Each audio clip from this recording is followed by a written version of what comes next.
గర్భగుడిలో దేవుడు విగ్రహం లేని ఆలయం ఎక్కడుందో తెలుసా? మన భారతదేశం ఆలయాల చరిత్రలో చాలా ప్రసిద్ధి చెందింది. అందులో ఉన్న వింతలు రహస్యాలు ఎవ్వరూ ఛేదించలేరు. ప్రతి ఆలయంలో గర్భగుడిలో ఉన్న విగ్రహానికి పూజ చేసి నమస్కరించుకుంటాం కదా, కానీ మీరు ఈ విగ్రహం లేని ఆలయాన్ని చూసి ఉండరు. వినడానికే చాలా ఆశ్చర్యంగా ఉంది కదా.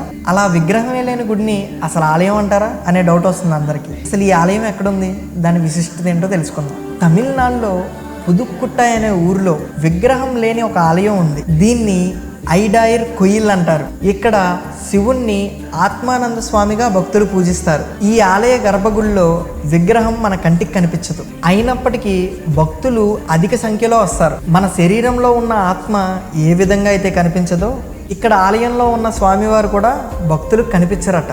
మన శరీర ఆత్మ మనకు కనిపించినప్పటికీ మన ఆత్మని మనం నమ్మకుండా ఉండలేం కదా. అలాగే ఈ ఆలయం కూడా విగ్రహం లేదని భక్తులు పూజలు చేయడం మానేయలేదు. ప్రతి ఆలయంలో నవగ్రహాలు మండపంలో ఉంటాయి, కానీ ఈ ఆలయంలో స్తంభాలపై చెక్కబడి ఉంటాయి. ఈ ఆలయంలో విగ్రహం లేకపోయినా అనువనువున ఆ పరమశివుడు ఉంటాడని భక్తులు భావిస్తారు. అందుకోసమే ఇక్కడ స్వామివారికి పెట్టే అన్నపు నైవేద్యం నుంచి వచ్చే ఆవిరినే భక్తులు దైవంగా భావిస్తూ ఘనంగా పూజలు నిర్వహిస్తారు. హర హర మహాదేవ శంభో శంకర, జై శ్రీరామ్.